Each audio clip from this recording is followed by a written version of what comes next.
তো আর্জেন্টিনার next match Cape ভার্দের সাথে। আর্জেন্টিনার ফ্যানদের মধ্যে অনেক কৌতূহল, কেপ ভার্দেকে হারাতে পারবে কি পারবে না। কারণ কেপ ভার্দে গ্রুপ স্টেজের প্রত্যেকটা ম্যাচই ড্র করেছে, আর ড্র করেছে কাদের বিপক্ষে? স্পেন, উরুগুয়ে, সৌদি আরব, এদের বিপক্ষে ড্র করেছে। তিনটা ম্যাচই ড্র করেছে। তো বলা যায় ভালোই খেলেছে, কিন্তু ওদের মেইন সমস্যা হলো ওরা লো ব্লক খেলে। তো আর্জেন্টিনার সাথে জিততে পারবে কি পারবে না এটা বলা যায় না শিওর, কারণ তারা প্রচন্ড লো ব্লক খেলে। তাদের লো ব্লক খেলার কারণে তারা তার যে লাইন আপটা ব্লকটা তৈরি করে, সেই ব্লকটা যদি ভাঙতে পারে তাহলে একটা গোল আসার সম্ভাবনা আছে। তারা একটা প্লেয়ার যে ব্লক লাগায়, তারপর যে অ্যাটাকটা যায়, স্পেনের খেলাটা দেখলেই বুঝতে পারবেন আপনারা। যেভাবে ব্লক খেলেছে, 5-4-2 ফরমেশনে তারা খেলে। 5টা ডিফেন্ডার, 4টা মিডফিল্ডার, 2টা স্ট্রাইকার থাকে, এই পজিশনে খেলে।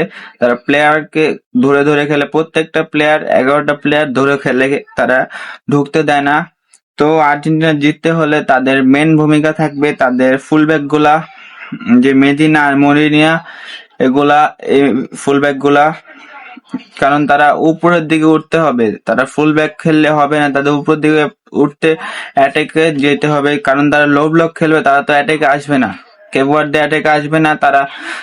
তার জন্য যে লেফট ব্যাক আর রাইট ব্যাক, ওরা উপরে যেতে হবে, উপরে যে কানেকশন করতে হবে। আর এখানে সবচেয়ে বেশি ভূমিকা থাকতে হবে লিওনেল মেসির, তার ক্রিয়েটিভিটি, তার লং শটে থাকতে হবে। কারণ সে যদি এইসব না করে তাহলে হবে না। আর লিওনেল মেসিরে মার্ক করে সব প্লেয়াররাই, কিন্তু তাকে সে কোনো প্লেয়ার মার্ক করতে পারে না। সে অলওয়েজ মুভ অন করতে থাকে, মুভমেন্ট থাকেই প্রত্যেকটা খেলার ভিতরেই। তো দেখা যাক কি হয়। তো এখানে ডিপলের ভূমিকা থাকতে হবে, কারণ যদি আর্জেন্টিনা বল লুজ করে তাহলে কাউন্টার সিচুয়েশন তৈরি হবে। কারণ আর্জেন্টিনার সব প্লেয়ার উপরের দিকে উঠে থাকবে, তো কাউন্টার সিচুয়েশন হবে।